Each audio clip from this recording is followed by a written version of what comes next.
जी जरा बताइए, चाय पीते ही पीते बताइए, आखिर समय पर बहाली क्यों नहीं हो रही है? देखिए, ऐसा है कि ये बात पूरी तरह मैं आपके चैनल के माध्यम से आश्वस्त करता हूं कि शिक्षकों की बहाली बड़े पैमाने पर होने जा रही है।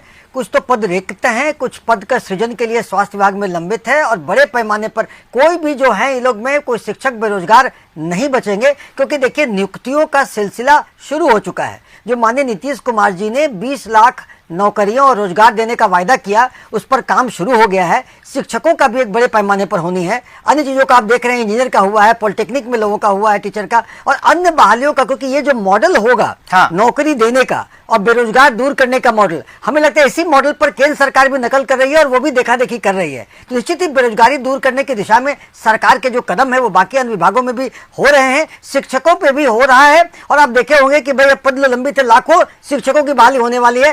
थोड़ा धैर्य धरे, अब धैर्य धरे, और उसमें इनका बहाली भी निश्चित होगा। कोई शिक्षक जो अभ्यर्थी हैं वो बेरोजगार नहीं बचेंगे। रजनीश कह रहे हैं सुनील जी कि कोई बेरोजगार नहीं बचेगा, सबकी बहाली हम कर लेंगे, जरा पेंच बताइए।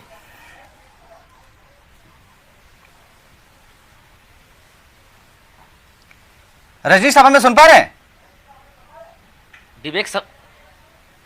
विवेक सवाल दोहराएंगे फिर से? हाँ, सवाल यही है कि इसमें पेंच कहां है। ये तो कह रहे हैं कि हम करने के लिए तैयार हैं, जल्द कर लेंगे, लेकिन टेंटेटिव जो डेट है वो बता नहीं रहे।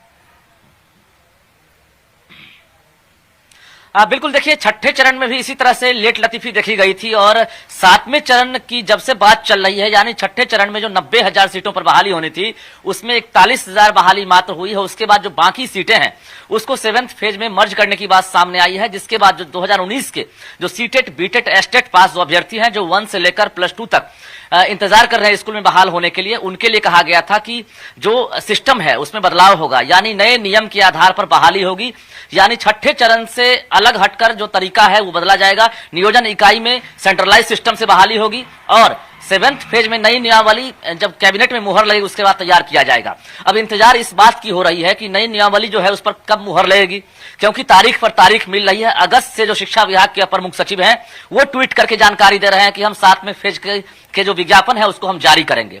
लेकिन उसके बाद अब तो यही स्थिति हो गई है, शिक्षा मंत्री हो चंद्रशेखर या फिर अपर मुख्य सचिव दीपक कुमार सिंह, अब अभ्यर्थी तो दूर, मीडिया से ही बातचीत करना नहीं चाहते हैं।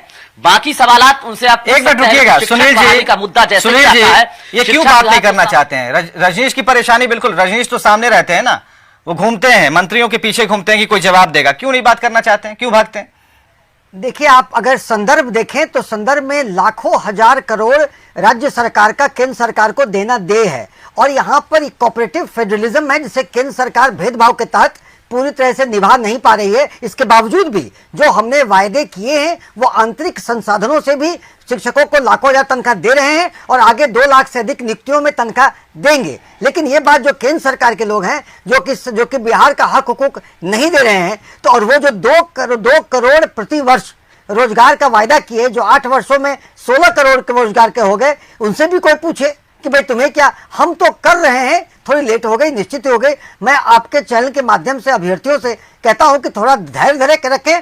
नहीं तो कैसे धैर्य धरेंगे? नहीं, कैसे धैर्य धरेंगे? यहाँ पर तो फिर साल जैसे ही बीतेगा, फिर एक नया चरखा सामने आ जाएगा, फिर भीड़ बढ़ जाएगी, और जब भीड़ बढ़ जाएगी आप सेंट्रलाइज कर देंगे, कट ऑफ चला जाएगा, तो पुराने को कौन देखेगा भाई?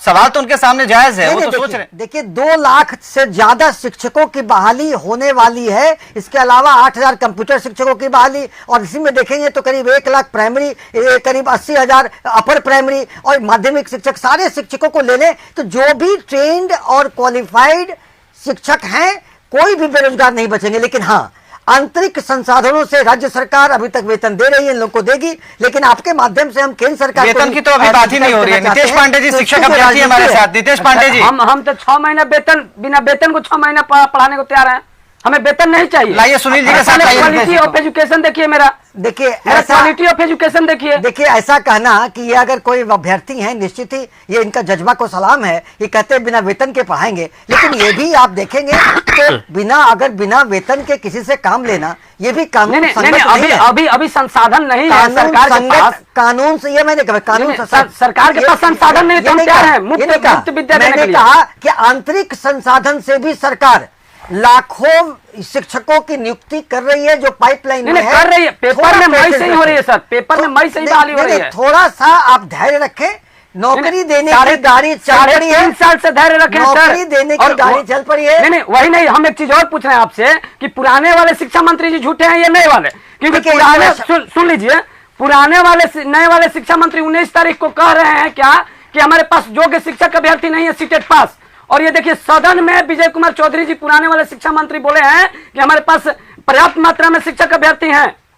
अब बताइए कि झूठ कौन है इसमें, दोनों में झूठा कौन है? इस तरह से शब्दों के, बयानों के नहीं। खेल में घुस करके मैं बहस नहीं करना चाहता। आप अभ्यर्थी है, मैं आपके लिए सम्मान है मेरा। और निश्चित ही आपको मैं बता दूं कि अगर कोई ट्रेंड शिक्षक है तो जिस तरह से लाखों की तादाद में बहालियां पाइपलाइन में है, कोई भी ट्रेंड शिक्षक बेरोजगार नहीं बचेगा। आंतरिक संसाधन से भी राज्य सरकार लाखों शिक्षकों की बहाली करेंगे ताकि आप जब हमारी उम्र ही खत्म हो जाएगी तब बहाली करके क्या करेंगे? अब खैर इन सब शब्दों का कोई उम्र का देखिए, सब बातों का सरकार देता होता है सर, क्राइटेरिया होता है शिक्षक बहाली का। नहीं, देखिए आप सब बातें जो उम्र वगैरह की है सरकार तक बात पहुंचाएंगे। सरकार संवेदनशील है कि आप लोग को नौकरियां देंगे। यही तो पहुंचा रहे हैं, बात तो है। ये जो नीतीश पांडे हैं यही तो कर रहे हैं। आज अगर डिबेट में इन्हें हमने बुलाया है तो नीतीश पांडे के बाल क्यों नहीं उग रहे हैं इस पर बहस करने के लिए थोड़ी तो बुलाया है। नीतीश पांडे को इसलिए हमने बुलाया है कि नीतीश पांडे अपने मन की बात करें। और नीतीश पांडे आपको सामने से दिख रहे हैं। सरकार को यह देखना चाहिए कि नीतीश पांडे के पीछे हजारों लाखों पड़े हुए हैं और लाखों को जवाब देना है। अगर नीतीश पांडे उम्र की बात करें तो उम्र पर आप क्यों भागेंगे? आप एक कोई टेंटेटिव डेट क्यों नहीं बताते? कितने उम्र के लोगों को लेंगे? आगे जाके कोई और नियमावली डाल दीजिएगा। यहाँ तक कह रहे कि नियमावली और नोटिफिकेशन दे दीजिए, नियोजन अगले साल करवा लीजिएगा। ये अभ्यर्थी जो बैठा बताइए, अब डॉक्टर सुनील कुमार जी किनसे पूछा जा रहा है? नहीं, ठीक है, ये जो कह रहे हैं इनकी जोश वगैरह जो है ये अपना बोल रहे हैं। मैं इनकी बात से बहस में नहीं पड़ना जोश चाहता। नहीं है, मैं इनके माध्यम से सटीक सवाल है। अगर मैं अगर का सवाल है पहुंची तो माफी चाहता हूं सर। अगर ये अभ्यर्थी हैं, जेन्युइन अभ्यर्थी हैं, अगर जो जी, मैं जी। मानता हूं कि आपके सम्मानित चैनल में है, जेन्युइन अभ्यर्थी होंगे, तो मैं आपके चैनल के माध्यम से इनको आश्वस्त करता हूं सर सर्टिफिकेट दिखाने को तैयार है जेन्युइन नहीं, देखिए। अरे मैं मानता हूं, मैं मानता हूं कि आप जेन्युइन है। मैं मानता हूं कि आप जेन्युइन है कि जेन्युइन है तो सर मैं मानता हूं। मैं आपको सर्टिफिकेट चेक करने के लिए मैं मानता हूं कि आप जिम्मेवार चैनल पर है, जेन्युइन होंगे। तो मैं आपके माध्यम से आपके पीछे वैसे सारे अभ्यर्थियों को आश्वस्त करता हूं कि सरकार, आपको भी मालूम होगा कि सरकार कुछ और सवाल होंगे। नीतीश जी हम आते हैं आपके पास। जरा आनंद मिश्रा है हमारे साथ, शिक्षक नेता है। आनंद जी, ठीक है, अभी सबको लग रहा है कि नेतागिरी चल रही है, लेकिन नेतागिरी एक हद तक ही ना चलेगी। अभी जो हो रहा है उसमें एक छोटी सी मांग है और छोटी सी मांग के पीछे कुछ तथ्य हैं, सकारात्मक तथ्य हैं, और उसके जरिए एक बहुत अच्छी मांग है कि भाई ठीक है, आपकी मंशा पर कहीं कोई सरकार की मंशा पर सवाल इस बात को लेकर है कि आप डेट नहीं बताते। करेंगे, कब करेंगे? अब नाती पोते को देंगे क्या? अब नीतीश पांडे आनंद मिश्रा के पोते को शिक्षक बनाएंगे? ये आनंद मिश्रा जी, हास्यास्पद स्थिति है जी, यह हास्यास्पद स्थिति है। सरकार के विद्यालयों में शिक्षकों का घोर अभाव है और अभ्यर्थी सड़क पे आंदोलन कर रहे हैं। ये दुर्भाग्यपूर्ण स्थिति बनी हुई है सरकार की। और हम विद्यालय में पठन पाठन कराते हैं, बच्चे शिक्षक के बिना इंतजार कर रहे हैं कि हमारा पठन पाठन सही तरीके से कब हो। सरकार की महत्वाकांक्षी योजना है, प्रत्येक ग्राम पंचायतों में हाई स्कूल का गठन कर दिया गया। प्राइमरी स्कूल के, मिडिल स्कूल के जो शिक्षक है उनको दे दिया गया कि आप हाई स्कूल में बच्चों को पठन पाठन कीजिए। यानी प्राइमरी स्कूल के बच्चों को भी जो शिक्षक पहले से थे उनको हाई स्कूल में कर दिया गया और हाई स्कूल के शिक्षक तो बहाली हो ही नहीं रहे हैं। तो इतनी दुर्गति हो चुकी है शिक्षा की और शिक्षक अभ्यर्थी आंदोलनरत है। आपके ही चैनलों पर चल रहा है कि 3,25,000 शिक्षक का पद अभी रिक्त है।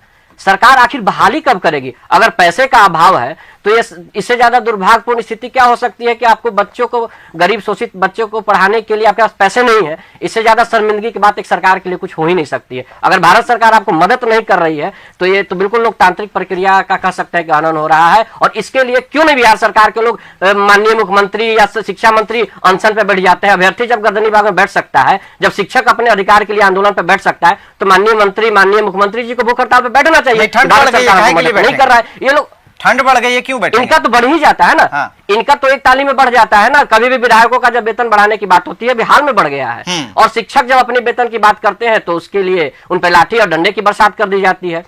शिक्षकों की बहुत सारी समस्याएं हैं। सुनील जी, ये सवाल तो है। आनंद मिश्रा जो कह रहे हैं इसमें आनंद की अनुभूति तो नहीं होनी चाहिए। ठंड बढ़ गई है, इनके साथ तो बैठना चाहिए ना। ठीक है, अगर आपके पास नहीं है पैसे, आप क्लियर कहिए कि हम अभी रुकेंगे, कारण ये है, छुपाइए मत कुछ।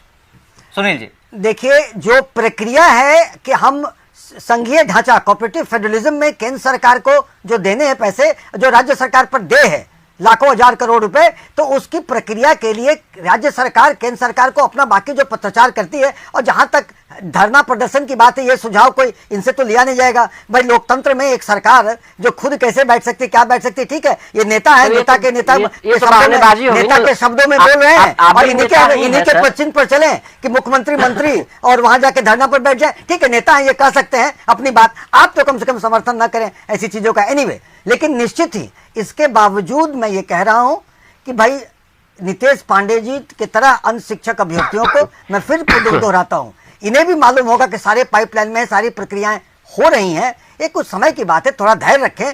नौकरी का देने की गाड़ी चल पड़ी है सारे स्फेयर्स में, शिक्षक भी उसमें एक फोकस एरिया और प्रायोरिटी एरिया में है।